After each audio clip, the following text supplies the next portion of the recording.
압도적 재미 매불쇼 수요 난장판 지금 출발합니다.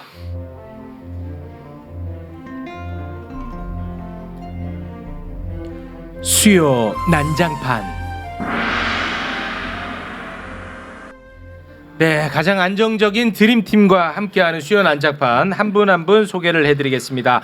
오랜만에 오셨습니다. 이현주 의원님 어서 오십시오. 네, 안녕하세요. 네, 앞으로는 자리 빠지지 마십시오. 있고 없고 차이가 너무 크더라고요. 아유, 감사합니다. 네, 정말 고맙습니다. 이제 조금만 잘못하면 막 이렇게 구박하더니 오늘 웬일이야. 그러니까. 빠지고 나서 성적이 안 좋았거든요. 네. 당근과 채찍이라고. 네.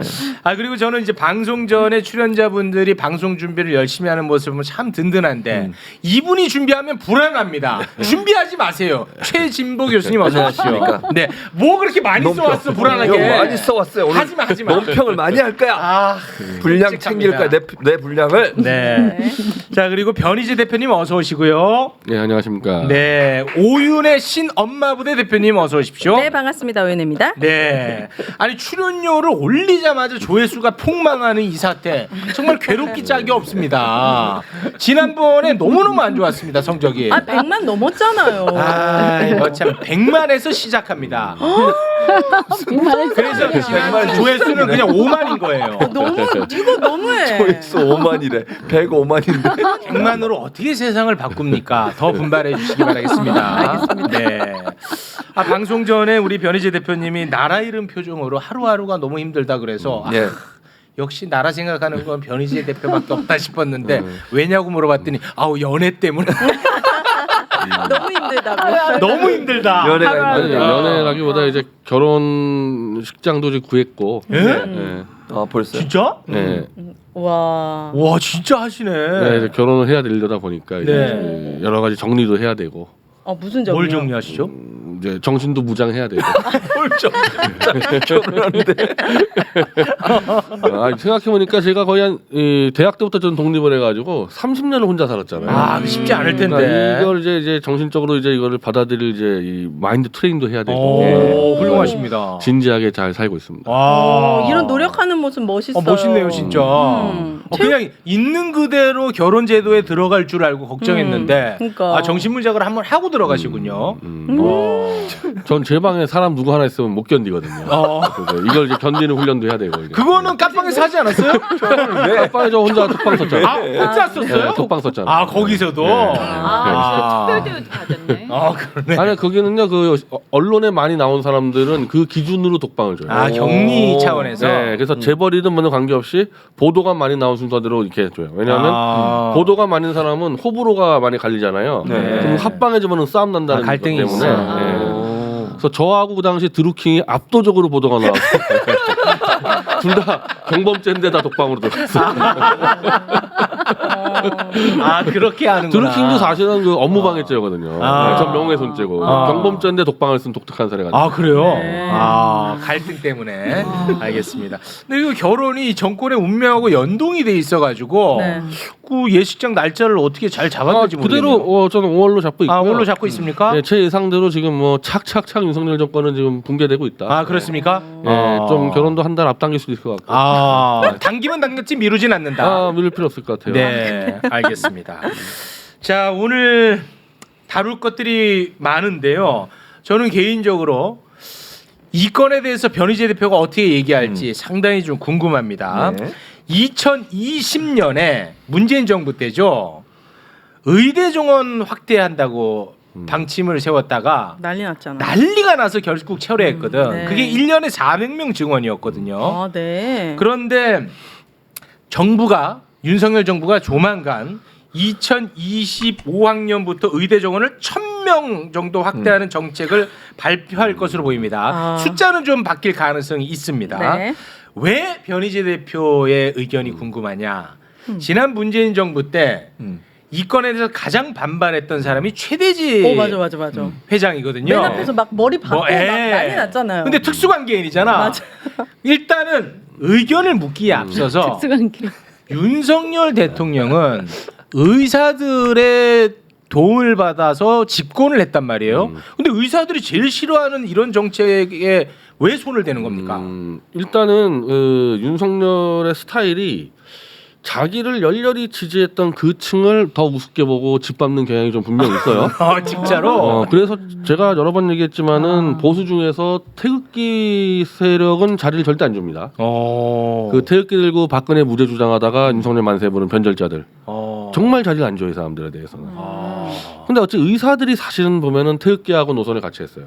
그러니까 박근혜 탄핵무효 투쟁 때 가장 큰 지원 세력이 의사 세력이었고, 네. 저는 의사들하고 되게 가까웠죠. 뭐 네네. 최대주 회장을 떠나서 네. 의사들과 가까웠는데 중간에 이제 이 보수들이 전체적으로 윤석열을 변절하는 과정에서 의사들이 엄청난 역할을 합니다. 그러니까 의사라는 사람들이 이 예를 들면 병원이 개인 의사가 한 13명이라 그러면요, 13만 개 정도의 병원이 있잖아요. 네. 이게 지역의 다 거점이잖아요. 그러다 지역사회 이제 또 오피니언 리더들이다 보니까 의사 한 명의 이 여론 전파력이 엄청납니다. 특히 이제 보수 내에서는 더 엄청나죠. 보수 내에서. 그래서 의사들이 돌아서면서 굉장히 많은 이제 보수 단체들이 다 넘어가 버렸단 말이에요. 네. 근데 의사들은 윤석열로 이렇게 지지한 이유가 바로 문재인 정권 때 정말 한마디로 시겁했거든. 네. 밀어붙이려고 그랬잖아요. 네. 의대 정원 늘리고 뭐 공공의료 병원 늘리고 맞습니다. 의대 늘리고. 그때 이제 의사협회 회장이 최대집 회장인데 지금 이제 막 보도가 막 나와요. 문재인이 의사들의 파업을 무서워서 못한 일을 윤석열은 해내고 있다. 이런 식으로 지금 가고 있거든요. 그러니까 뭔가 좀 느낌이 예전에 화물노조 때려잡을 때 노조도 아닌데 마치 엄청난 민노총 노조인 것처럼 슬쩍 위장을 해가지고 때려잡으면서 노조를 화물연대. 윤석열이 때려잡을 수 있다 이렇게 나왔듯이 포퓰리즘. 문재인도 못 때려잡은 의사들은 윤석열이 때려잡을 수 있다 이렇게 쫙 퍼뜨리고 있단 말입니다. 이게. 근데 그러면 그 당시 문재인 정권이 진짜 의사들이 파업하는 걸 무서워서 못했냐 그러면 그렇지 않아요. 그러면요. 그때 당시 이제 코로나 문제 가지고 정부하고 의협하고 의사협회랑 이렇게 협의체를 만들어서 코로나 문제를 가지고 다 협조하는 대신에 모든 문제는 정부와 의협이랑 논의를 한다 테이블에서. 그래서 400명 안건을 딱 올렸는데 이게 실제 의협이 갖고 있는 자료랑 맞붙어 보니까 너무 복잡한 거야 생각보다.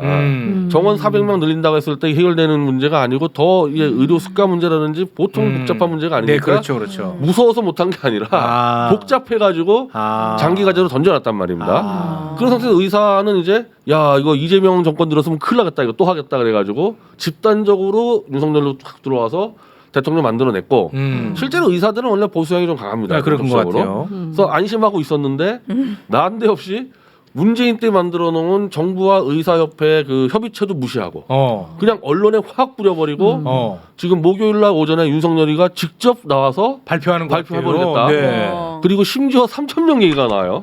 의대 정원이 지금 총 3,000명입니다. 지금 3,000명인데 1,000명이라 그러면은 거의 뭐 3분의 1을 늘리는 건데 그렇죠. 아예 3,000명 늘린다는 얘기는 100% 늘려버리겠다는 거 아니에요? 이런 무시무시한 일들을 벌인다는 게 뭡니까? 윤석열이 의사들을 호구로 본다는 거예요. 우습게 보고 있다는 거죠. 그리고 이거를 해내면 인기가 올라갈 올라간다. 것이라는 건 알고 있고 올라간다. 화물노조보다는 10배 더 큰 인기가 올라간다. 이야. 왜냐하면 의대 정원 늘리는 거는 국민의 한 70% 이상이 찬성을 하고 네. 근데 이제 윤석열 정권은 의도적으로 얼마든지 의사들과 가깝잖아요. 그리고 지금 의사들 중에서 공개적으로 지지하는 사람이 한두 명입니까? 많아요. 함익병 씨부터 저기 서민 교수 그리고 전국 의사총연합이라고요. 의협을 지탱하는 그 7천여 명의 의사협회가 있는데 공식적으로 지지했어요. 윤석열 정권. 네. 거기랑 협의할 수가 있는데 왜 협의 안 하고 던졌냐. 일리 있네. 의도적으로 의사들이 열받게 해서 파업으로 유도를 해서 때려잡겠다. 그 모습까지 보여주고. 네, 그래서 지금 밀어붙이는 거거든요. 야, 이거 일리 있네. 근데 의사 수가 부족해서 문제인 게 아니잖아요. 맞아. 특정과, 성형외과, 피부과에 그러니까. 몰리고 진짜 맞아요. 필요한 지방이나 소아과, 산부인과가 없는 거잖아요. 의사협회에서 수많은 자료들을 발표를 했는데 네. 물론 의사들의 좀 유리한 자료일 수 있겠죠. 근데 그 사람들 얘기가 완전히 얼토당토는 아닌 게 네. 의사들의 쪽수가 지금 뭐 10,000명을 늘려봐야 성형외과로 가지. 아니 소아과가 장사가 안 돼 쉽게 애가 없으니까. 저출산으로 장사가 안 되는데 돈이 안 되는 곳에 어떻게 소아과가 생기며 산부인과가 어떻게 생기냐 이거 애가 안 낳았는데 네. 간단한 얘기잖아요 이거. 예, 의료 수가를 만져야 돼. 그러니까. 그리고 이제 한국이 워낙 저출산이다 보니까 요 의사 정원을 그대로 둬도 20년 뒤면은 한국의 의사들이 계속 그러니까 비율이 늘어난다. 그러니까 1,000명당 의사 비용이 지금 한국과 일본이 낮다 그러잖아요. 이게 그냥 가만둬도 거의 3배가 늘어나게 돼 있어요. 한국이 워낙 이제 저출산 문제 때문에. 그래서 이런 반론 의견들이 있다 보니까 어쨌든 만약에라도 이 좀 의사 수를 늘린다 그러면 그에 대해서 지원 정책이 같이 따라와야 된다. 네. 소아과든 뭐 산부인과든 응급치료든 거기에 대해서 건강보험료의 수가를 올려준다거나 네. 그거를 논의하려면은 그러면 또 세금이 들어가잖아요. 그렇죠. 그러니까 복잡한 문제인데 그래서 문재인 정권은 장기 과제 돌린 거를 윤석열은 다 제끼고 네. 다 제끼고 3,000명 딱 질러서 야 파업할 테면 해봐. 그리고 이 정도 왔으면요 의사협회장은 벌써 자기가 나와서 기자회견 해야 되는데 이미 겁을 먹었어요. 어이구야. 그래요? 그러니까 문재인 정권만 하더라도 으쌰으쌰했던 게 함부로 감옥 못 집어넣었다 했는데 윤석열 정권은 지금 감옥을 보내겠다는 의지가 너무 충만하잖아요. 그러니까 못 나타나는 거야 의사들이 지금 겁나가지고. 그래요? 그러면은 진짜 또 궁금한 거. 자 그러면 이때 최대집 회장 어떻게 할 거야? 최대집. 지금도 촛불 사이트에서 최대 대표를 코라는 글이 엄청 많더만. 만만한 문재인 때는 그렇게 싸우더니 그렇지. 지금 어디 갔냐 근데. 최대집 어디 갔어? 지금은 의사협회 회장이 아니잖아요. 그때 의사협회 회장이고 지금 의사로 뛰고 있는데 제가 좀 파악해 보니까 이번에는 진짜 제대로 싸우면 100% 감옥 갑니다. 이번에는 싸운 사람은 네. 아무도 의협에서 감옥 갈 생각이 없으니까 다시 최대집을 투쟁위원장으로 다시 스카웃을 해올 이상한 감옥 갈 수 있대요? 거기도 좀 가고 싶어하는 이야기 있어요. 가고 싶어 한다고요? 그럼 투쟁위원장으로 네. 가요? 가야죠. 가야지. 투쟁위원장 하면은. 예. 사실 문재인 때도 가고 싶었는데 문재인 때는 안 보냈잖아요. 근데 이번에는 윤석열을 보내겠다 하니까 네. 지금 현재 의사들 중에서 들이받고 싸울 사람은 최대집밖에 없을 겁니다. 그래서 아마도 뭐 제 예상에는 투쟁위원장으로 또 스카웃되지 않을까. 최대집 회장은 그래도 일관성은 있네. 사실은 최 대표는 의사들한테 배신당한 건데 그 의사들 전체적으로 박근혜 탄핵 운동을 같이 했었단 말이에요. 최대집 회장이랑. 근데 최대집 회장 빼놓고 의사들 전체가 윤석열 지지. 거의 의사들 중에서 혼자만 이제 윤석열 반대하지 않았습니까? 그때 안 따라가서. 그때 안 따라가지 않았습니까? 최대집을 높게 그래서 평가하시는구나. 지금 최대집 회장은 이거 봐라. 내가 뭐라 그랬냐. 윤석열 저런 인간이다. 이제 알았냐. 그럼 지금 약간 힘이 실리겠네요. 힘 실리죠. 실려요? 네, 실리죠. 이제. 야, 재밌네. 근데 힘이 실리는데 뭐 어차피 뭐 감옥 가는 자리 하나 이제 받게 되는 거죠. 뭐야. 결국은 감옥 갈 그래서 사람이 아마 필요합니다. 이제 이번 주부터 최 대표 회장이 이제 유튜브 방송에 출연을 해서 이 의사들의 투쟁 얘기를 하는데 네. 뭐 저나 최 대표 회장이나 생각이 비슷한 게 의사들의 이 이권으로만 좁혀서 싸웠다가는 당한다. 그러니까 의대 정원을 늘리고 잘리고 해서 굉장히 디테일한 문제지만은 그걸 자세히 들을 만한 국민들이 없다. 그냥 의대 정원 늘리는 거 반대하면 이것들 니네 밥그릇 여기서 그렇지. 박살 나기 때문에 맞습니다. 네. 감옥 끌려가서 네. 차라리 선제적으로 아예 윤석열 퇴진 운동을 미리 들어가자는 거예요. 그러니까 파업을 하면 이건 함정에 걸리는 거고 파업을 하지 말고 윤석열 퇴진 집회를 밀어붙이면서 의대 정원 고고 플러스 알파 양평 고속도로 박대령 문제 태블릿 조작까지 넣어서 완전히 그냥 사회운동처럼 윤석열 퇴진 운동을 하면 윤석열을 싫어하는 국민들의 70%가 의사들의 말을 들을 거 아니냐. 그런 부분을 논의하는 거죠. 그러니까 증원 반대로 파업 현장에 나가는 순간 정부가 가장 원하는 함정에 빠지기 그렇죠. 때문에 야. 그러니까 파업을 갈 필요가 없죠. 그냥 퇴진 운동을 해버리면 돼요. 아니 파업을 갈 파업도 필요가 못하는데 퇴진 운동을 어떻게 해요? 아니, 나는 퇴진 이해가 안 운동은요. 되는데? 제일 쉬운 게요. 의사 병원이 한 13만 개가 되거든요. 13만의 그 병원에다가요. 제 태블릿 책을 다 배치시키는 거예요. 또 시작이야. 또 시작입니다. 그거 13만 뭐 10억밖에 안 돼요. 그거 10억 가지고 배치시키고 거기에 윤석열 퇴진 포스터 막 붙이고 이게 대부분 보수 네트워크 때문에 무서운 거거든. 다 보수 사람들이 많이 가고 이러기 때문에 하고자 한다면 그게 현실성이 있는 거예요? 저는 그건 가능하다고 봐요. 아니 뭐 그 책까지는 가지 않더라도 예를 들어 병원에 무슨 뭐 퇴진 뭐 이런 붙이고 포스터 붙이고 그 양평이라는 것들 자료 좀 만들어서 붙여버리고 이런 것들 가능해요. 어. 예전에 약사들도 한번 그 투쟁할 때 그런 식으로 했었고 네. 의사들도 이제 이런 부분들 하면은 파업보다 훨씬 더 안전하죠. 아, 이건 감옥은 불법이 안 아니고 가고. 불법이 아니니까. 어. 그리고 의사들이 집회하면 2, 3만 명 모을 수 있습니다. 그럼 촛불 집회하고 합쳐서 할 수도 있는 거고. 집회 네. 나와요 의사들이? 그 집회는 이제 그건 자기들 목숨 걸려 있고 이 의대 정원 문제는 워낙 중요한 게 한 번 정원이 늘어나기 시작하면 줄일 수가 없어요. 못 줄이죠. 이거는. 네. 그리고 이거는 지금 1,000명 늘린다? 10년 뒤면 10,000명이 돼버린단 말이에요. 그래서 의사들은 지금 윤석열이 그대로 임기를 채운 한은 이건 못 막습니다. 못 막아요. 그러니까 퇴진을 안 시키면 이거 안 되는 상황이 됐기 때문에 네. 저는 퇴진 운동에 앞장을 쓸 수 있을 거라고 봅니다. 의대 종원 확대와 관련해서 더 이상 나올 이야기가 없을 정도로 아주 깔끔하게 정리가 된 것 같습니다. 근데 그 이제 변 대표는 이 의대 정원을 결국 확대를 할 거다 이렇게 얘기하잖아요. 윤석열이. 네, 저 어렵다고 봅니까?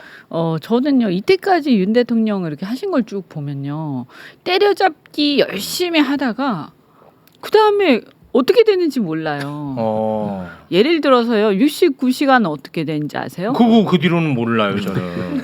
그죠? 네, 그러네. 네, 여기 또 일리 있네. 69시간제라는 거는 어쨌든 간에 법안이 뭐 나왔을 거 아니에요. 정부가 갖고 있는 안이 있어야 될 거 아니에요. 그걸 그대로 통과시키지는 않더라도 그죠? 그러면 정상적이라면 노동부가 그거를 갖다 법안을 만들어서 뭐 정부 제출 법안으로 하든 아니면 여당의 간사 법안으로 하든 일단 내야 될 거 아니에요. 그죠? 그러고 나서 야당이랑 협상하는 거 아니에요. 근데 그 법안도 없어요. 구호 말고는 디테일한 컨텐츠가 없는 거예요. 근데 사실은 이게 법안이 없으면 작동이 안 되거든요. 실제 만약에 한다라고 관철시키더라도 그 구체적인 프로세스가 없으면요 할 수가 없잖아요. 그죠? 그렇죠. 그러니까 사실은 현실성이 전혀 없는 거죠. 그래서 그분이 이때까지 막 때려잡은 거 치고 그 뒤에 뭔가 구체적으로 진행된 게 하나도 없어요. 그러네 듣고 보니. 혼란만 왔죠. 네. 혼란만. 아니 근데 있긴 있어요. 사람을 잡아넣어요. 조항하는 사람. 최대집. 아니 이번에 이 의사들이 투쟁하면 한 10명은 감옥에 집어넣을 겁니다. 뭐 그럴 수는 있겠죠. 네. 만약에 파업 들어가면 집어넣을 건데 이번 사안은 그냥 법이고 뭐고 그냥 정원 늘리는 거는 국무에서 때리면 끝나버리기 때문에 네.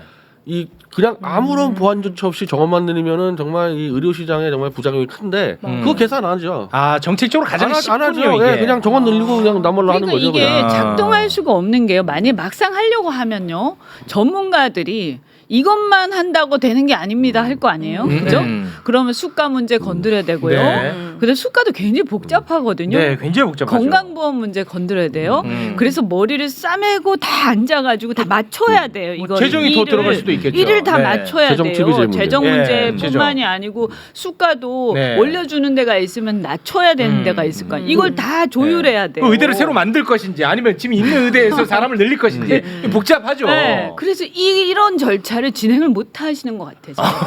그러니까 사람을 집어넣었다는 거 예를 들어볼게요. 지금 그 킬러 문항 같은 경우도 정책적인 변화는 없었지만 누구를 잡았어요? 일타 강사들 세금 조사했죠. 네. 그다음에 그 수능 출제위원으로 나갔던 사람들이 강의하고 뭐 이렇게 한 게 있어요. 학원 가서 네. 그거 다 조사해가지고 네, 세부 다 조사했어요. 입건했습니다. 그러니까 사람을 잡아넣어. 예를 들면, 그러니까 지금 그다음에 공포 정치하는 거예요. 그렇지. 공포 그다음에 정치. 지난번에 화물연대 그것도 그래요. 그 사람들 어떻게 했어요? 엄청난 돈을 물어내라고. 네. 그거 돈 요청했잖아요. 그러니까 손해배상을 그 사람들이 청구한 거예요. 노란봉투법이 통과가 안 돼가지고. 네. 그러니까 사람에 대한 공격만 하는 거지. 제도를 바꾸질 않고 결국은. 네. 그러니까 그거를 보면요. 그 전으로 거슬러 올라가서 보면 박근혜 대통령 수사 때부터 해가지고 이분이 어떻게 보면 아주 너무나 이게 어떻게 하면 지지율이 오른다, 어떻게 하면 본인이 환호를 받는다를 체득을 하셨어.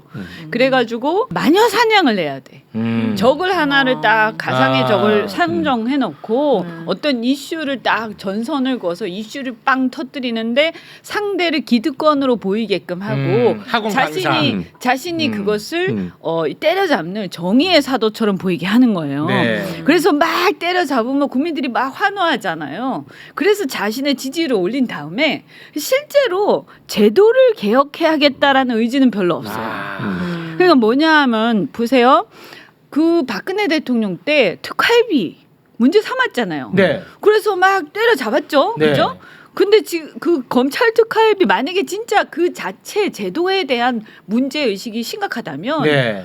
지금 검찰 특활비 문제를 이렇게 아무 관심 없이 넘어갈 리가 있습니까? 그렇습니다. 그죠? 네. 그리고 또 박근혜 대통령 때도 그 정당의 공천 개입에 대해서 2년형 때린 거 있잖아요. 네. 그죠? 네. 그러면 그런 것도 얼마나 분노해. 그럼 본인이 셀프 수사를 하든지 해야 되는 상황 아니에요. 이번에 그 보궐선거 때 자신이 공천에 개입을 했으니까 거의 그렇게 생각하잖아요, 사람들이. 네. 그러니까 이런 것들도 그 내용 자체에 대한 정의감과 문제의식이 아니고요. 이걸 때려잡아서 전선을 가르고 내 지지율을 올리고 환호를 받겠다. 그 환호를 다 받았으니까 이제 목적 달성한 거예요. 즉흥적 전략. 그러면 이게 이렇게 되겠다. 증언 결정해. 그리고 나서 이제 디테일하게 해야 될 부분이 많은데 이게 쉽지 않으니까 붕 뜨겠구만요. 만약에 이제 그렇게 되면 이 증언은 이제 이 고3 그 이공계 학부모와 학생들의 엄청난 직접적인 영향을 혼란. 주기 때문에 네. 엄청난 1000명 늘린다고 발표한 다음에 흐지부지 됐다가는 그러면 당장에 지금 공대 갈 사람들 의대로 바꿔야 되는데 이거 어떻게 정리할 겁니까? 대책도 없어. 근데 그래서 사고가 터질 수 있겠는데 문제는 지금 의사들 입장에서는 이렇게 무대뽀를 질러대는 건 처음이었기 때문에 윤석열 정권 5년 동안 계속 이게 조마조마해란다는 거죠. 언제 어떻게 질릴지 모르니까. 그러니까 공포 정치라는 그래서 당장 퇴진을 시키는 게 의사들 입장에서는 가장 안전한 방법이다. 가장 안전해. 모든 분야가 다 그래요. 그래서 우리가 보통 여론조사하면 여당을 지지합니까, 야당을 지지합니까 물어볼 때 앞에 수식어를 붙여요. 저는 그 굉장히 왜곡돼 있다, 이 바이어스돼 있다 보는데 어떤 여론조사 기관은요, 국정의 안정을 위해서 여당을 지지하십니까 이렇게 물어봐요. 네. 그런데 앞에 수식어가 틀렸어요. 사람들이 국민들이 생각할 때 이 전국을 가장 불안하게 만드는 장본인은 대통령이라고 생각하거든요. 사람들이. 그래서 국정이 그러니까 전국이 안정되려면 여당을 지지하는 게 아니라 여당을 심판해야 되는데 이렇게 생각하는 사람도 많다고요. 네. 그러니까 그 수식어가 틀린 거지. 네. 바이어스가 있는 거예요. 그리고 이제 한 가지 지금 윤석열이 계산 못하는 거는 이 보수 전체적으로 보수의 성향은 전문직에 대한 우대와 존중을 기반으로 한단 말이에요. 그래서 좀 특권을 인정하는 부분이 있죠. 그것 때문에. 그래서 변호사도 그렇고 의사도 그렇고 그게 그런 식으로 전통적으로 왔는데 만약에 윤석열 정권이 의사들을 막 감옥에 보내고 이런 사태가 벌어지면요. 정서적으로 보수랑 너무 안 맞는 거예요. 이건 맞아, 문재인이나 이재명이 해야 되는 일인데 맞아. 어쨌든 자기들 볼 때는 보수 대통령이 의사들을 막 친다? 생각보다 이 파장이 클 겁니다. 그러니까 이걸 계산을 못 하는데 네. 지금 윤석열을 지지하는 사람들은 전체 국민이 아닌 20-30%의 소수의 보수 집단밖에 없는데 네. 여기에 직격탄이 날아간다는 거죠. 아니 근데 그 특히 이 정부는 의사랑 대화가 좀 잘 통할 수 있는 정부인데 그거를 오히려 역이용한다라는 분석이 의사들이 그렇게 믿고 있었죠. 어. 우리가 만든 정권이니까 최소한 5년 진짜 동안은 좀 마음 편하게 그렇네. 살겠구나 싶었는데 이 배신감은 지금 어마어마할 겁니다. 네. 진짜 알겠습니다. 그렇네요. 네. 자, 의대 정원 확대 문제는 이 정도에서 마무리를 짓고 우리 그 의원님께서 아주 관심이 많은 분야이기 때문에 요거 짧게만 좀 짚고 넘어가도록 하겠습니다. 최상병 관련 수사를 했던 해병대 수사단이 외압을 받았다는 의혹이 있었는데 새로운 또 의혹 제기가 하나 더 터졌습니다. 아무런 권한이 없는 포항지청 검사 2명이 9차례나 군 검사에게 전화를 해서 그 보고서 좀 한번 좀 받아보자. 이렇게 압력을 행사했다라는 의혹이 터졌거든요. 와, 이게 지금 도대체 어디까지 퍼져 있는 것인지 참으로 놀라지 않을 수 없습니다. 저 진짜 너무 놀랐어요. 우리 놀랐지. 근데 제가 최진봉 교수님 보니까 네, 해병대 출신이에요. 해병대 공부 많이 해병대 하시다. 해병대 출신이니까. 내가 해병대 출신이잖아요. 포항에서 근무를 했잖아. 깨알같이 네. 적어놨어. 그러니까 깨알같이. 얼마나 화가 나면 이렇게 적겠어요. 그거를 저한테 주시면 자막 처리할게요. 이것 보세요.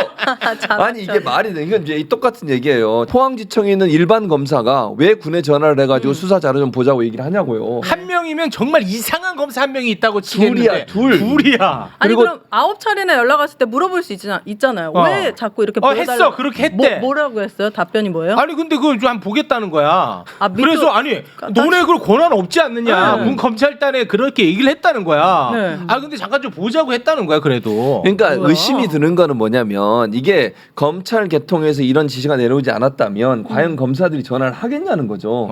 그렇죠. 검사들이 군에 전화를 해가지고 자료를 보자고 하는 것은 누군가 윗선에서 지시가 없다면 그런 행동을 할 리가 없다는 거죠. 그리고 국방부에서 아까도 얘기했지만 이첩되기 전이니까 몇몇 사람만 알고 있었던 사안이잖아요. 이게 이 사안에 대해서도. 그렇죠. 근데 그거를 누군가 파악해서 그러면 윗선에서 전화를 해가지고 니네 가서 확인해봐. 왜냐면 포항에서 사건이 일어났고 포항에서 수사를 하고 있었으니까 그런 부분에 대해서 먼저 입수해서 정보를 알려고 했던 의도가 있지 않나. 심각해. 근데 심각하지. 그러니까 이거는 그냥 뭐 내피셜이긴 하지만 왜 이렇게 됐을까 생각을 해보면 네. 아마도 짐작컨대는 그런 얘기들 얘기들이 누군가에 의해서 그죠? 대통령이든 대통령실이든 법무부든 어디 위에 누군가에 의해서 네. 이런 얘기가 나왔을 거고 걱정을 했을 거예요. 그러면서 이거 어떻게 됐는지 한번 상황을 한번 봐봐. 와. 그리고 이게 진짜 말이 맞는지 한번 봐봐. 이런 얘기들이 있지 않았을까. 그러지 와. 않고서야 갑자기 뜬금없이 지청 단위에서 네. 이렇게 할 리가 없죠. 아, 그 내피셜이 만약에 맞다면 이거 완전 국기문란 아닙니까? 그 국기문란이죠. 예. 그리고 이렇게 보면 수사하는 과정에서 아주 미묘한 그 부분들이 계속 바뀌어요. 그 예를 들어서 이번에 박정훈 대령 같은 경우에 구속영장을 청구를 했잖아요. 그게 기각이 됐고요. 그 다음에 최근에 이제 기소를 하지 않았습니까? 그러면 이제 이 수사한 결과들에 대해서 적는단 말이에요. 일단 구속영장 청구할 때 그 구속영장 청구서에다가 박정훈 대령의 이제 혐의를 적는단 말이에요. 네. 그러고 나서 이제 기소할 때 공소장에 혐의를 적죠. 그죠? 근데 이 구속영장 청구서는 어떻게 돼 있냐면 이 지침을 그러니까 국방부 장관으로부터 지침을 받을 때까지 이첩을 보류를 해라. 이런 얘기를 김기한 사령관이 들었다라고 되어 있어요. 그런데 그 이후에 시간이 좀 지나고 나서 공소장에는 지침을 받을 때까지라는 말이 사라져 있어요. 그냥 보류해라라고 했다는 거예요. 근데 이게 별거 아닌 것 같잖아요. 근데 굉장히 중요한 게 지침을 받을 때까지 보류하라라는 뜻은 내가 어떤 구체적인 어떤 일종의 외압이 될 수 있는 특정한 내용을 내가 얘기를 할 테니까 그 지침을 내가 줄 때까지 그 내용을 나중에 지침 주면 그때 그 내용을 반영하고 줄 때까지는 가만히 있어라는 얘기고 그렇게 되면 직권남용이 될 수 있거든. 그렇죠. 그런 거예요. 그러니까 그 구속영장 청구할 때까지는 이거를 막 복잡하게 생각 안 한 거야. 그래서 굉장히 단순하게 청구서에다 썼다가 예리하시다. 나중에 이제 공소장 딱 쓸 때 보니까 야, 이거 이렇게 사실대로 하면 뭔가 직권남용이야. 왜냐면 권한이 없거든. 그래가지고 지침을 내릴 권한이 없잖아요. 그렇습니다. 그죠? 그래가지고 이게 빠졌어요. 그래서 너무 이상하죠 이거. 그죠? 특검 가야 되는 거 아니에요? 그러니까 저는 이거 특검 가야 돼요. 이건 특검권 맞죠? 네, 맞습니다. 보수들도 원하고 있죠. 그럼요. 네. 이거 아주 분개하고 분개하는 있어요. 겁니다. 이미 올라가 있죠. 네, 베스트까지 올라가 있죠. 특검이 국회에서. 이거는 저는 이거 특검 해가지고 이 상세하게 밝히고 이 문제를 제대로 처벌하고 하면 보수에서도 박수 치는 사람. 저는 이게 12월 달에 어차피 특검 2개가 지금 패스트트랙을 타게 돼 있는데 네. 그 두 건이 아마 그 50억 클럽하고 김건희인데 저는 그 상황까지 가면요. 지금 이번에 특검을 지금 또 올리고 있잖아요. 그 양평도 올린다 그러는데 연말에 아마 패스트트랙 2개가 들어갈 때 지금 이 박대령 특검이라는 것들이 같이 들어갈 가능성이 있다고 봐요. 네. 알겠습니다. 총선 전에 막 수사가 들어가는 거죠. 그렇습니까? 무시무시하죠. 그리고 이제 이게 총선 총선에 전에. 공천 문제가 걸려 있기 때문에 가능성이 있네요. 네, 현실화될지 어떻게 될지 모르죠. 사실. 그죠? 만약에 예를 들면 이제 이 공천에서 탈락할 가능성 있는 30명 그렇죠. 정도가 이탈해 버리면요. 이탈할 가능성이 있지. 그럼요. 총선 전에 특검이 한 5개가 돌아가면요. 선거 못 치르거든요. 선거 못 치러요? 윤석열 데리고 선거 못 치른다. 그리고 만약에 그 전에 예를 들어서 한번 거부권 행사를 한다라고 하더라도 거부권 행사하는 것 자체도 엄청나게 부담스러운 일이죠. 자기 부인 사건을 남편이 거부권 행사했다. 그러니까 그것도 마찬가지인데 거부권 행사했을 때는 한 30-40명 이탈하면 또 되는 면이어서 그러니까 아주 정권으로서는 굉장히 위험한 상황으로 그러니까 가는 거예요. 거부권 행사할 되면은- 때 한 번 이상하고 그 다음에 통과되면 더 이제 위기에 몰리고 그런데 이 과정에서 우리가 약간 잊혀진 듯하지만 그때 사안들이 다시 올라오는 거죠. 그래서 이것들은 다 치명적인 굉장히 타격이 컸던 사건들이잖아요. 맞습니다. 지금. 서울 양평 고속도로 휴게소 문제도 좀 다루려고 했는데 요건 뭐 특검 간다고 하니까 제가 요거는 오늘 덮어두도록 하겠습니다. 해야 되는데. 뭐 특검 간대. 아니 그러니까 짧게 얘기하면 아니 한마디 도로공사에서 하세요. 잘릴 도로공사에서 남한강 휴게소를 아니 이게 총 들어가는 비용이 200억이 넘어요. 근데 전체 15%만 낸 사람한테 15년간 운영할 수 있는 권한을 줬어. 네. 그러니까 자기들이 85% 돈을 다 된 거예요 이미. 근데 나중에 15%낸 사람한테 15년 동안 운영해. 근데 그 사람이 윤석열 대통령 대학 후배라는 거잖아요. 지금 의혹이 나온 거예요. 그리고 예전에 대선 때 윤석열 테마주였어 이게. 네. 아, 맞아요. 그러니까 더 의심이 드는 거잖아요. 그 회사가. 아니 도공에서 도로공사에서 85분 돈 다 내가지고 거의 다 완성해 놨어. 근데 나중에 내가 15% 낼게 15년간 운영권 줘. 그건 준단 말이야. 이게 말이 되냐는 거예요 지금. 아니 네. 그리고 아마 그 휴게소의 독점 운영권을 15년간 준 사례가 있는 거의 없어요. 그 지금 보도상으로는 없는 걸로 없는 걸로 나오더라고요. 알았어요. 네. 총 저도 208개. 보통 5년 보통 또는 5년. 25년이거든요. 아, 25년 같은 경우에는 민자에서 100% 아 자기가 다 돼서 했을 다될 때는 아. 25년. 그렇지.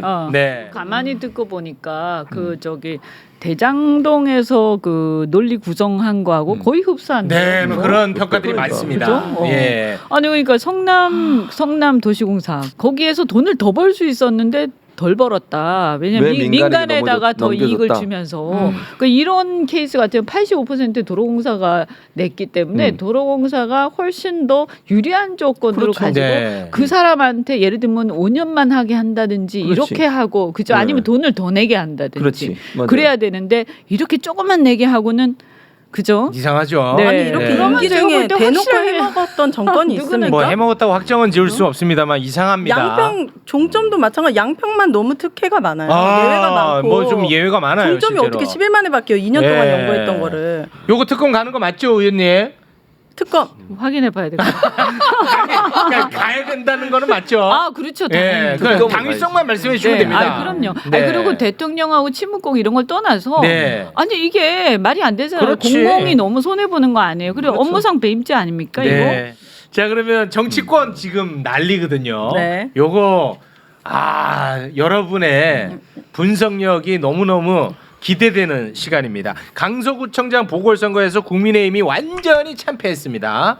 과연 누가 책임질 것인가? 이게 초미의 관심사였는데 김행 후보자가 다 뒤집어쓰나 봤더니 친윤으로 구성된 임명직 당직자가 책임지고 다 사퇴를 했어. 오. 그리고 이제 새롭게 구성을 했는데 그것도 다 친윤이라는 거예요. 거의 이기 친년, 이기 친윤. 친윤이 많네. 그런데 좀 안 유명한 친윤이라는 아, 네. 그런 분석들이 있더라고요. 이 상황 어떻게 바라봐야 되는지 말씀 부탁드리겠습니다. 만약에 이번에 김기현 체제를 바꿔버리면요 또 6개월이 남아 있어요. 그럼 이 다음 체제가 6개월까지 갈지도 장담을 못해. 아, 새롭게 들어와도 원래 보수는 선거 한 두세 달 전에 확 그냥 바꿔서 확 선거 치르고 다시 원상복귀해야 되는데 너무 길어 6개월은 변신하기에. 지금 현재로서는 그래서 야 갈 때까지 가자 너. 그래서 가서 그 대신에 이제 이 의총에서 윤석열에게 할 말 하겠다라고 김기현이 얘기하니까 그럼 할 말 한번 해봐. 이 던져놨단 말이에요. 의원들이 이건 할 말한테 해봐. 던져놓고 사실 D-Day는 언제냐면 아까 얘기한 12월 달에 이 특검 2개의 패스트트랙 올라왔을 때 네. 그때 판정된다는 얘기니까 이 김기현 체제는 12월 정도까지 시한부로 돌아가는 거죠. 시한부로. 아무도 그 사람이 총선 치른다 생각 안 합니다. 아시아. 그러니까 제가 봐도 이거는 뭐 죄송한 얘기인데 그 네. 시한부인 것 같아요. 그럼 동의하십니까? 네, 그럼요. 그래서 일단 지금 누구를 뭐 2달 동안 할 사람을 뽑을 수도 없고요. 그죠? 그리고 그 이제 아까 특검 이런 게 통과되고 뭐 거부권 행사했다가 난리가 나고 막 이러면요. 지지율 뚝뚝 떨어지지 않겠어요? 위기가 올 거란 말이에요. 또다시. 그러면 그때 뭔가 비대위로 가든 뭐 신당을 만들든 어떤 상황을 만들 것이다. 근데 이렇게 후닥닥닥 해야 이제 되는 거지. 지금부터 만약에 하면 그 신당이든 아니면 비대위든 평가를 받게 되잖아요. 그럼 그게 또 흔들릴 수가 있는 거군요. 그렇죠. 그러면 이제 그 다음에 다시 하는 것은 너무 모양이 안 서죠.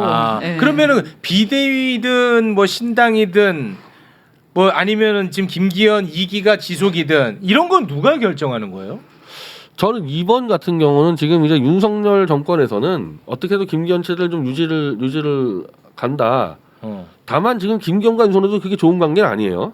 그래요? 서로 친한 관계도 아니고 뭐 김기현은 이제 윤석열이 까겠다고 해서 나왔고 실제로 김기현이 윤석열한테 덤비는 부분도 있으니까 이 만약에 뭘 덤볐는데요?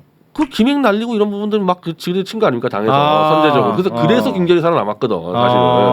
근데 이제 약속 겨루기를 해야 되는데 윤석열과 김기현. 약속 겨루기에다가도 한 대 맞는 수가 있어요.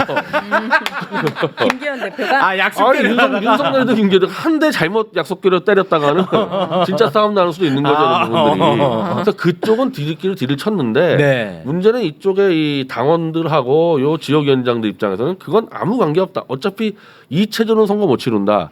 강서구청장 선거 때 김기현이 하루 종일 그 왔다 갔다 했는데 강서 구민 중에서 김기현을 알아보는 사람이 없었다. 진짜요?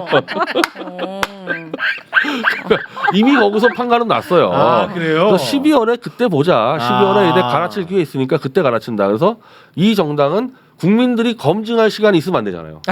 새 체제가 그랬을 때 검증할 시간을 최대한 뺏어야 되니까 막판에 1, 2월에 승부 본단 말입니다. 이게.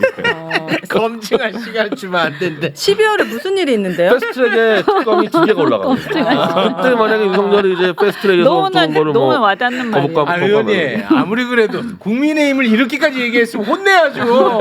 아니 근데 너무 와닿는 말이야. 검증할 시간 주면 안 그리고 된대. 이미 지금 왜 지금 안철수하고 이준석이 멱살잡이 하느냐? 왜 이렇게 심하게 싸우는 이미 거야? 아는 거야. 당 리더십은 공백이다. 연말에 이제 이 자리 빈다는 거 아니까 이미 자기네들. 이제 싸움 시작한 거죠. 아니 그 지금 보통의 해석은 안철수 의원이 이렇게까지 하는 것은 공천 좀 달라 예쁘게 보이기 위해서 하는 거다라고 하는데 이게 아니라는 아니 겁니까? 공천도 마찬가지지만 네. 공천이라는 거에 플러스 알파 공천권이죠. 공천권에서 이제 근데 뭐 제가 지금 이 이준석에 대해서는 윤핵관과 정통 보수가 다 싫어하거든요. 그러니까 이준석을 둘러 패는 것은 보수 쪽에서는 실익이 많아요. 그러니까 안철수가 이제 그래도 벤처 사업가 길답게 딱 본 거지. 딱 이거 제대로 이제 딱 주기를 본 겁니다. 아 공동의 적이다. 요거 때리면 뜬다 해가지고 악마의 눈물이란. 악마의 그러니까 뭐 눈물. 우리 이현주도 정치권 있었지만 그 같은 당의 동료를 악마라고 얘기하는 경우는 처음 봤어요. 악마의 눈물쇼. 악어의 눈물은 많이 쓰죠. 악마의 악마의 아, 네 헷갈렸네. 그리고 진짜 악어의 눈물. 악마의 눈물이야. 악마의 눈물. 악마의 악마라고 눈물쇼. 그랬어요? 그다음에 악마라고? 응석바지. 오만 방자 마이너스 3선. 어머나. 이 대권 주자의 언어치고는 너무 야, 적나라해. 너무 싫어하네. 나는 악어의 눈물이라고 얘기하는 아닙니다, 줄 알았는데. 아닙니다. 악마의 눈물이라는 눈물쇼. 거는 정말 듣기 힘든 표현인데 근데 네. 어쨌든 지금 보수 유튜버들은 윤석열에 대한 불만을 터뜨리면서 일단 화풀이를 어디로 가냐 이준석한테 가고 있어요. 그러니까 이준석을 때리니까 안철수 얼굴도 나와. 보수 유튜버에서. 뭐라고 평가해요? 세게 때려주니까 아 고마워. 안철수를 별로 보수도 좋아하지 않지만은 세게 때려주니까 네. 일단 안철수의 작전은 성공한 거죠. 아 그래요. 그러니까 보수 유튜브에 관심을 끌었죠. 안철수가 점점 윤석열 대통령이 닮아가는 거예요. 아까 때려잡기 하면서 자기 인기 올리는 그 전 작전 그런 거가 지금 배운 거죠. 아 배운 거예요? 네. 근데 그래서 좀 안 어울리잖아요. 아니 요새는 좀 어울려요. 어울립니까? 아니, 근데 이제 그 윤 대통령에 비하면 약간 이렇게 좀 가짜 같죠. 그 분노가 약간. 그런 악역이 안 어울리는 건 아닌데 왜냐면 요새 굉장히 그 인상이 나빠졌어요. 그래서 그거는 좀 어울리는데 네, 네. 제 얘기는 뭐냐면 네. 이게 이렇게 무섭지가 않잖아요. 응? 어쨌든 윤석열 대통령은 그 약간 검찰에 위협적이고. 있었고 진짜 막 무지막지하게 막 이런 느낌은 좀 있거든요. 좋은 건 아니지만. 근데 저 이준석은 좀 손해를 많이 봤죠. 이번에. 그러니까 이준석은 실제로 윤석열과의 대립각을 통해서 이 중앙 무대로 들어오려고 그랬거든요. 네. 이게 교실이야. 교실에 선생님 윤석열이 있어. 그럼 윤석열하고 들이받으려 가려고 그랬는데 안철수라는 사람이 멱살 잡고 복도로 끌어냈어요. 그래서 지금 복도에서 싸우고 있는 거야 두 명이. 그래. 안에서 싸워야 되는데 지금 약간 싸움이 뭔가 약간 좀 지엽적이 이렇게 가버렸잖아. 사실은 이준석 얘기에서 중요한 것도 많이 있었는데 안철수가 막 덤벼대면서 이게 희석돼 버렸죠. 그러니까 지금 이준석 전 대표 입장에서는 좀 큰 싸움을 해야 명분이 쌓여. 아니 그 실제로 그래도 맞는 말도 많이 했다니까. 맞아요. 윤석열에서 맞는 말 많이 했는데. 이준석 근데 대표가. 안철수가 그냥 막 악마의 눈물로 막 뒤집어 쓰니까 많이 희석됐어요. 그게 제가 볼 때 이런 것 같아요. 이게 보궐선거에서 18% 맞추고 예측을. 네. 그 다음에 이제 완전히 참패를 하고 나니까 사람들이 뭔가 혁신해야 되는데 그러면 이 나중에 이제 김기현 체제가 무너졌을 때 대안이 뭐냐라고 그렇겠죠. 했을 때 뭐 네네. 비대위원장이든 아니 비대위원장이 아니더라도 이번 총선에서 어쨌든 이준석 대표 꼭 필요하다 이런 얘기가 조금씩 나오지 않겠습니까? 그죠? 그래서 그런 상황 속에서 이 윤핵관이라든지 윤 대통령은 아마도 이런 여론은 잠재워야 되는 거죠. 근데 그거를 직접 나서면 어떻게 돼요? 그럼 웃겨지잖아요. 그럼 자기 모양도 빠지고. 네. 그러니까 이제 누구를 시켜야 되는 거죠. 제일 만만하게 아마 저는 낙점되지 않았나. 안철수 의원이요. 네, 그래서 본인이 과연 교감 이후에 이런 행동이 벌어지고 있다고 보십니까? 그러니까 제 의심이에요. 의심으로. 네, 그러니까 본인이 과연 진짜 자기가 이걸 순수하게 갑자기 생각해서 이렇게까지 하는 건가? 물론 사이가 안 좋긴 했지만 이렇게 굉장히 순발력이 있게 빵 나와서 이 지자마자 그죠? 좀 근데 이상하잖아요. 누군가는 이렇게 분석하더라고요. 당 지도부라든지 아니면 용산에서는 그냥 그 이준석 혼자 지쳐서 나가는 모양새가 더 좋은데 괜히 안철수가 여기 껴들어 갖고 눈치 없이 명분을 줬다. 이게 다 배렸다. 뭐 이렇게 분석하는 사람들도 있긴 하더라고요. 저는 그거는 대통령실에서 누가 또 간신배들이 그렇게 얘기하는 것 같은데 이준석의 지금 화력의 한 30%는 그 약화시켰어요 안철수가. 그래요? 악마의 눈물 표현 때문에. 그리고 어쨌든 이 보수 유튜버들이 이준석의 공격을 시작을 하게 됐고 네. 사실 이준석의 지금 윤석열 입장에서는 뼈아픈 공격들이 많이 있었단 말이에요. 뭐 제가 볼 때는 아무것도 아니지만은 윤석열 입장에서 아까 또 대표적으로 박근혜 탄핵을 거론하면서 이 박근혜 탄핵 윤석열의 아킬레스건인데 이걸 막 거론하면서 네, 이준석 대표가 뭐라고 했냐면요. 이준석 전 대표가 박근혜 전 대통령 탄핵과 관련해서 이런 발언을 했습니다. 박근혜 탄핵 감정 가라앉히면 탄핵의 일을 사안이었는지 다르게 볼 수 있다. 이렇게 이야기했습니다. 이건 탄핵의 강을 건넌 사람치고는 굉장히 이례적 발언이거든요. 다시 건너오고 있죠 탄핵을. 건넜다가 다시 되돌아오고 있습니다. 근데 사실은 그 부분은요, 이제 변 대표도 그렇고 저도 계속 그런 부분은 좀 지적해 왔던 건데 이준석 대표는 그 부분에서 아직까지 그 같은 생각 가지지 않았던 거로 알고 있거든요. 네. 그런데 이번에 사실은 조금 진도가 나간 거죠. 굉장히 바뀐 거예요. 내용의 핵심이 최서원이 해먹었단 말. 최서원이 해먹었어요. 이 특히 삼성 승마는 과연 박근혜 씨가 정유라가 삼성의 말을 빌렸던 걸 알았겠냐? 모른다 그래요 박근혜 씨는.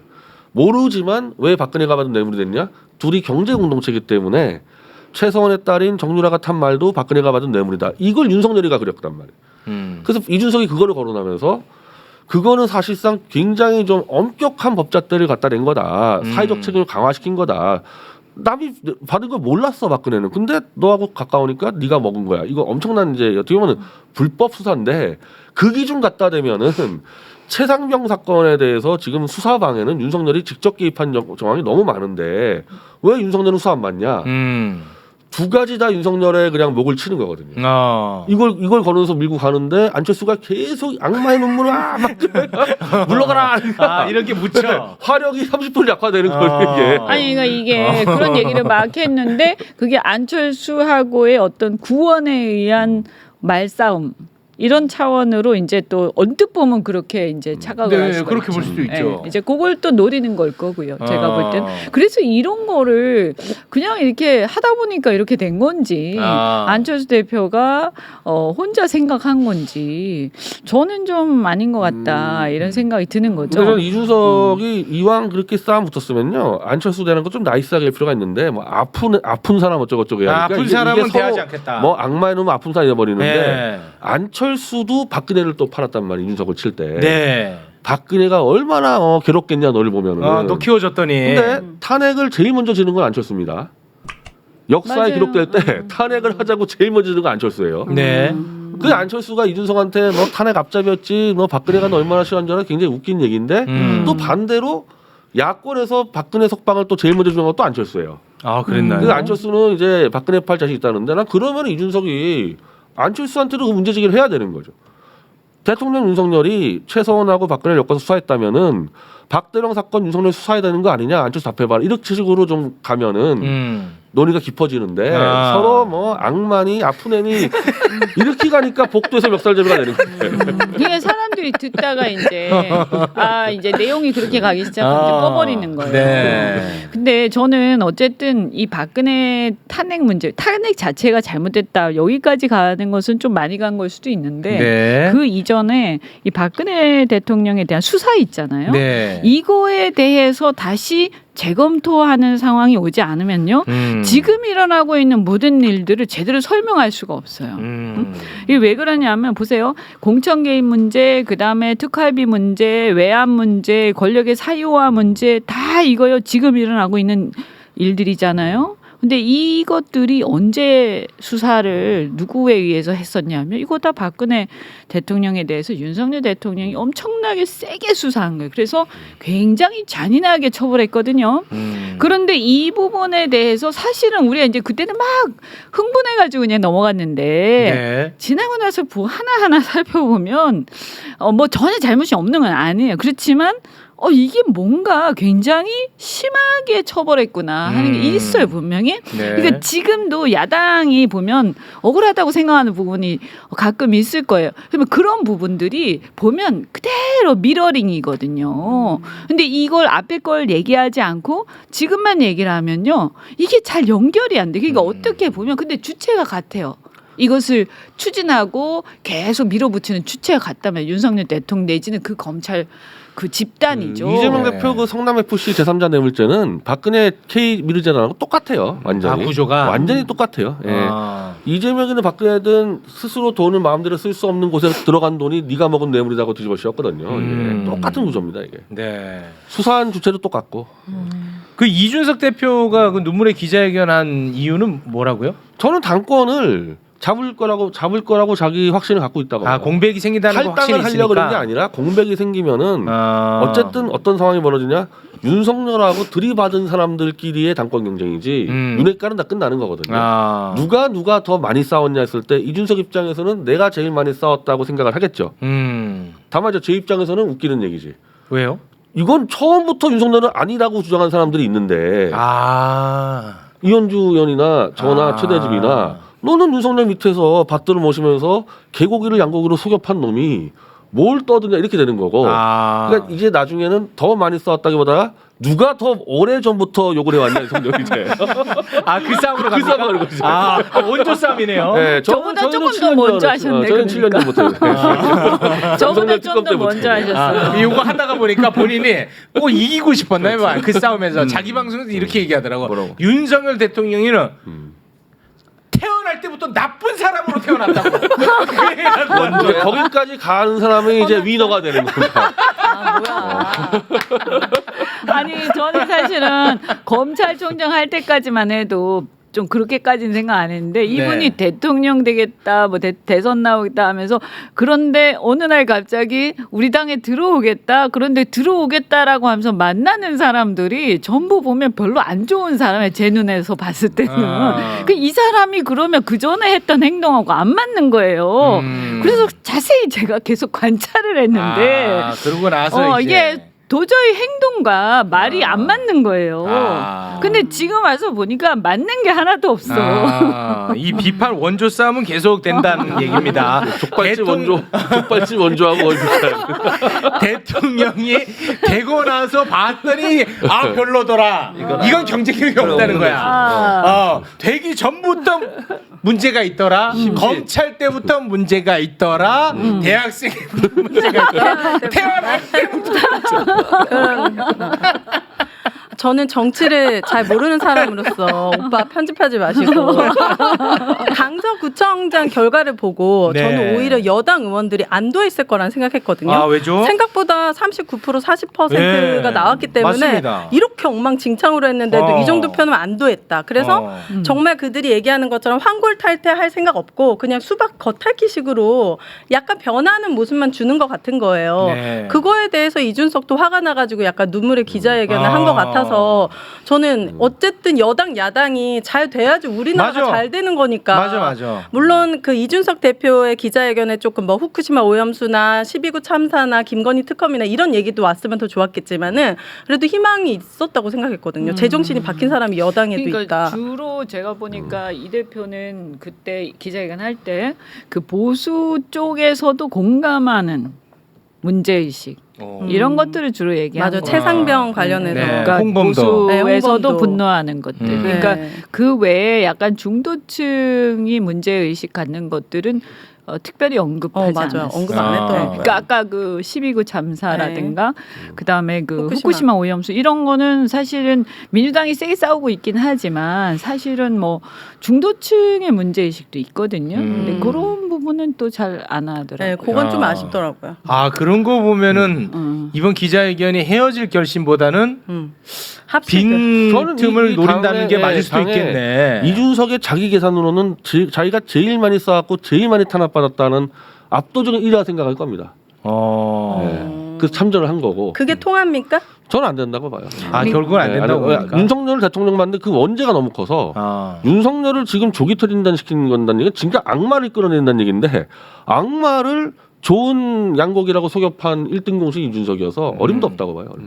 그러니까 이제 만약에 헤어질 결심을 이제 본격적으로 하게 되면 그 부분에 대해서는 한번 자기 성찰 이런 게 아마 또 요구되는 그런 부분이 그런 있을 시점일 거예요. 것이다. 네. 이준석은 이 신당을 할 수가 없는 게 그 윤석열 편에서 대통령 만든다 보니까 이제 범민주당 지지층하고는 안 돼요.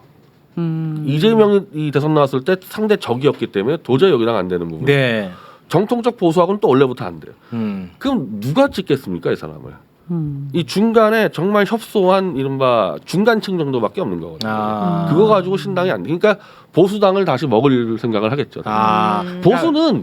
보수는 열받아도 자기에게 밥그릇을 챙겨준다고 하면 또 가서 빌붙는 경향이 있기 때문에 이준석한테는 안 붙겠지. 아니 그때 또 뭐 되면 또 붙어요. 붙어? 네. 아니 예를 들어서 다만 이제 국민의힘 간판으로 이준석 후보가 대통령으로 나와. 그럼 안 찍겠지. 거기까지 가는 과정에서는 까겠죠. 지금도 이준석을 막 깐단 말이에요. 네. 뭐 신혜식 대표나 뭐 이봉규나. 네. 근데 결국 또 대권주자 되면은 또 이준석 만세를 해요. 해? 네. 아니 거기는 김정은도 만세하고 다 해요. 보수는. 다만 이제 이준석 같은 경우는 이 당내나 보수 진영하고 너무 충돌을 많이 한 부분이 있는데 네. 의외로 이현주 의원이나 최대지 회장은 이 보수에서 충돌한 적이 별로 없어. 이현주 의원은 늦게 들어왔고 최대지 회장은 제야만 있었기 때문에 그래서 이준석보다 유리한 조건들을 갖고 있죠. 원한을 진 게 없잖아요. 원한을 진 게. 이현주 의원이요? 원한 진 사람이 없잖아. 당내 지금 워낙 많이 사잖아. 원한을 산 적이 없죠. 아니 징계도 받고. 아니, 내가 본적으로 부신 적 최대지 대표도 마찬가지인데 공적으로 부신 적 있지만 개개인과 지금 안철수처럼 멱살잡이 이런 게 없잖아. 그런 게 없어요. 네. 그러니까 이제 저는 그 비판 굉장히 세게 하는데 네. 제가 가급적 사람 이름을 얘기를 안 해요. 제가 이렇게 좀 정치를 해보니까 네.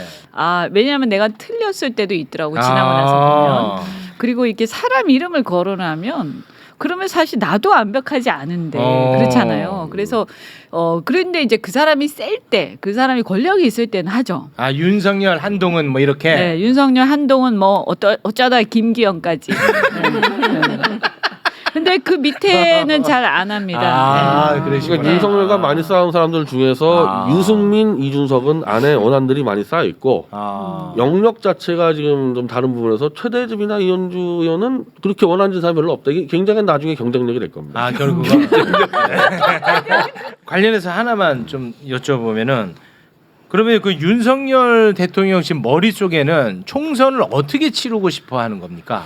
저는 1차적으로는 이 김기현 체제를 갖고 네. 어떤 식으로든 좀 끌고 가서 해보겠다는 제 일환이 있는가 하면 근데 김한길 씨가 자꾸 언론에 나오는데 네. 글쎄 말이야. 김한길 씨 얘기하는 것도 완전 달라요. 지금 얘기하는 게. 지금 윤석열은 계속 자기는 이념이 제일 중요하다 그러고 이념 전사로 나가는데 김한길은 윤석열은 이념이 없다.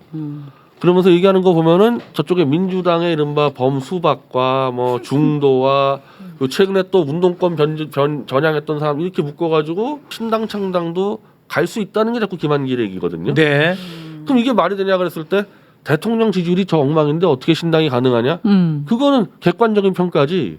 윤석열이든 김한길이든 제대로 계산해서 간 적이 별로 없거든요. 김한길이 신당 만들어서 망한 게 한두 개가 아닌데 근데 가요 그 사람은. 그냥 가는 겁니다. 그럼 둘이 딱 손잡고 갈 수 있죠 신당. 그 윤석열 대통령 이 둘 중에 하나 선택하라면 뭐 선택할 것 같아요? 1번 총선 압승, 2번 좀 지더라도 친위대들이 입성하는 것. 저는 일단 1번은 안 되는 게요. 이 당에서 윤석열은 쫓겨날 겁니다. 아 그래요. 네, 쫓겨나면서 신당을 만들겠죠. 그러면 이번- 이제 이번- 진짜 자기를 좋아하는 사람들, 검찰 라인들이라든지 이런 사람들을 입성시키는 것으로 갈 것이다 전략상. 근데 이제 저는 제발 성공 좀 가능성 뭐 신당- 0%죠. 아 성공하지는 못할 것이다. 우리 인간이 하는 게 늘 성공하는 건 아니잖아요. 아, 뭐 그렇긴 실패하는 하죠. 것도 하는 거 아닙니까? 그러니까 윤석열과 네. 김한길은 실패하는 길을 갈 거라고 봐요. 근데 지금 분명히 이건 실패하는 길로 갈 것이다라고 하셨는데 변수가 하나 있긴 하잖아요. 뭐냐? 검찰의 야권 수사. 예를 들어서 이재명 대표를 향한 수사. 지금 이제 분리 기소하고 있고 그리고 대북 송금 관련해 가지고는 보강 수사하고 있거든요. 근데 근데 이거 좀 너무 결론이- 지겹지 않나? 아 저는 너무 지겨워요. 1년 반을 지금 아 진짜 힘들어 죽겠어. 나는 진짜. 그래서 설사 구속이라도 임팩트가 있을까 아, 임팩트가 정도로 없을 것이다. 아우, 너무 오래 끌어가지고 아 진짜. 아니, 그냥 저는 이재명 대표든 소영길 대표든 들어가서 억울하다고 한 번만 입장문 내면은 네. 그냥 상쇄될 것 같은데. 이거는 뭐 큰 아니, 변수가 작용되지 않을 그 것이다. 지난번에 아니, 구속이 됐어야 되는데 아. 이게 실패하면서 아우 또냐 이제 아우 나도 힘들어. 총선 전에 그리고 하겠지, 근데. 또 할 것 같아요. 그죠. 구속영장을 글쎄 저는 예측 보도도 나오고 있어요. 저는 못한다고 예측 보도는 지금 아주 상세하게 잘 나와서 나오고 있는데? 분리 기소의 목표가 결국 네. 또 영장 치려 그런다. 근데 저는 그거는 좀 어렵다고 보고 두 번째는 재판이 진행되면 그러니까 기소를 안 하면 재판으로 가야 되잖아요. 네. 재판은 절대 총선 전에 결과가 안 나와요. 그렇죠. 네. 그러니까 맞아요. 총선에 영향을 못 미쳐 재판은. 네. 근데 이걸 그러면 하나의 요소밖에 없어요. 구속영장을 다시 청구하느냐 마느냐인데 그렇습니다. 네. 지금 상황에서 구속영장을 청구해서 분리해서 한다 하더라도 네. 만약에 지면 어떻게 돼? 그러니까 만약 기각이 되면 또 기각되면 이제 끝나요. 그러면 그러니까 그런 위험한 변수를 과연 하겠냐는 거예요, 제 말은. 그럼 발부되면은 발부되면 도리어 그것이 밀란이라는 표현까지는 쓰고 싶지 않은데 만약 이재명 대표가 발부돼 가지고 구속이 된다. 그게 꼭 나쁘게 영향을 미칠까요, 민주당에? 저는 그렇게도 보지 않아요, 사실은. 그렇기 때문에 못 칠 것이다. 그렇죠. 그래서 지금 보면 이 국민의힘이 가장 큰 문제가 뭐냐면 상대 당의 대표의 사법 리스크 네. 물론 그거를 가끔 얘기할 수는 있다고 봐요. 네. 근데 그것만 얘기해가지고 그게 최고의 정책이야. 지금 이게 최고의 정책이야. 얘기해가고 아니 내가 잘해서 네. 점수를 딸 생각을 해야 맞습니다. 되는데 상대를 해코지해서 네. 근데 내가 잘하는 건 하나도 없어. 비전도 없고 뭐 이렇게 희망도 없고 네. 거기다 오만방자하고 막 일방적이고 막 이런데 그래서 국민들이 너무 화가 나 있어. 그런데 상대방 약점만 막 얘기하고 자기에 대해서는 아무 얘기도 안 한다. 이거는 저는 통하지 않을 거다. 그러니 좋아 보이겠어요? 남 잘못만 물고 늘어지는데 그러니까 이제 이번에 보면 국민들이 어떻게 생각한 거라고 보냐면요. 그러는 니네는 뭔데 이거예요. 그러는 니네는 뭔데 뭐 도대체 내세우는 게 뭐야. 그런 니네는 왜 이렇게 일방적이야. 그리고 왜 마음대로 해. 그러니까 우리 어떻게 보면 제가 어떤 데 나가서 그랬는데 국민의 힘을 지금 보여주는 거예요. 국민의 힘을. 국민들이요. 선거를 통해서요. 국민의 힘. 네. 이제 이해했어. 강명이 아니라 국민의 힘. 네, 정신 차립니다. 이제 이해했어. 우리를 우습게 봐. 국민의 힘을 보여줍니다. 국민의 힘을 국민의힘에게 보여준다. 네. 그리고 또 중요한 게 항상요. 대통령제에서는 살아있는 권력에 대한 평가가 먼저 일어나요. 그래서 이 사람 잘하나 못하나 보고 이 사람이 잘하면 그러면 이제 야당을 봐요. 그래서 야당이 잘하나 못하나를 보는데 이 만약에 정권이 잘 못하잖아요. 그래서 분노가 일어나요. 그럼 야당이 잘못하고 이런 거는 둘째 문제. 네. 그러니까 이제 사실은 그래서 민주당도 자기들을 엄청 좋아하는구나 이렇게 생각하지는 않을 거예요, 설마. 그렇게 생각 안 하더라고요. 지금 보니까. 네, 그래서 나중에 뭐 대선에 가서 투표하는 거는 또 완전히 또 딴 얘기죠. 네. 알겠습니다. 어쨌든 뭐 이거 수사로 돌파구를 찾으려는 것은 큰 실효성이 없을 것이다. 네, 알겠습니다. 오늘은 변희재 대표와 함께 한 방송 중에 유일하게 태블릿 PC 관련한 이야기가 없었습니다. 아니 그 잠깐 병원에다가 있었잖아요, 제 태블릿 딱 야 거기다 붙여. 한 10만 원을 깔면은 한 번씩. 지금 뭐 태블릿 PC 관련 소식이 많지 않은가 봐요 요즘에는. 지금 저희가 네. 좀 솔직히 해외 매체가 하루에 하나씩 연락 들어옵니다. 전 세계에서 지금 어디? 예를 들면 영국, 이번에 뭐 홍콩 러시아, 미국, 뭐 진짜. 일본 하루에 하나씩 들어와요. 홍콩 뭐 했잖아. 홍콩에서 나왔었죠. 예. 그래서 홍콩 보도가 됐잖아. 보도가 됐죠. 이거 일본하고 홍보가 됐는데 네. 일본은 지금 한 10몇 개 매체하고 연결돼 있고 미국, 영국, 러시아, 뭐 프랑스 계속 연락 옵니다. 한국 빼곤 다 한국 보도돼 빼고 다 뺍니다. 연락하고. 한국 빼고. 진짜 근데 아이러니다. 한국 언론들은요. 네. 한국 언론들은 저하고 안 하고 안진걸 소장한테 연락을 하는 취재를 왜요? 왜? 모르겠어요. 뭐. 안정훈 소장이 그걸 잘 아나요? 잘 알죠. 저랑 같이 같이 해서 그러니까 같이. 저하고는 같이예요? 뭐 뭔가 껄끄러워서 쑥스러워서. 주로 네. 안진걸 소장하고 하고 있고 그래서 저한테 연락 안 해요. 한국 매체는. 그러니까 이분은 약간 악마라고 생각하나 봐. 그러니까 직접 연락해서 해치지 않아요. 생각보다 부드럽습니다. 아 이분도 이제 가정 꾸릴 겁니다. 해치지 않아요. 아무리 그 구원이 있는 기자라도 뭐 막말을 하거나 그러지 않을 의향이 있는 거죠. 저 MBC 기자들하고도 만났어요. 아, 만났어요? MBC하고 얼마나 그 악연이 많은데 태블릿을 보도하는 조건이면 뭐 다 만납니다. 한겨라든 뭐든 근데 별로 연락이 이제 안 오기 시작했어요 다시. 아 그래요? 그 화 한 번 냈나 본데 응? 최근에 누구한테? 기자들한테 누가요? 뭐 아, MBC 기자랑 뭐 계속 뭐 연락이 한다고 그랬거든요. 화냈나 본데. 아니, 아직까지 안 하니까 말하는 거 보니까. 아직까지 안 하고 이제 해외 매체들은 그 한국에서 하나 정도는 해줘야지 보도하기 편한데 한국을 안 다루는데 다루기 약간 좀 부담스럽다 뭐 이러니까 그럴 수 있죠. 한국에서 하나만 나가주면 이제 본물 터지는 상황이거든요. 그래서 한번 또 지랄지랄 했어요. 근데 제가 볼 때는 하세요. 다음 정권 정도 가서야 그죠? 진짜요? 아니 왜냐하면 결혼해야 지금 되는데. 너무 이해관계들이 지금 현재 권력하고 맞물려 있기 때문에 설사 네. 그거를 쉽지 않아요. 갖다가 알아본다고 해도 쉽지는 않겠죠. 아니 저는 네. 뭐 어떤 결론이 되던 간에 이게 좀 이제 마무리가 좀 됐으면 좋겠어.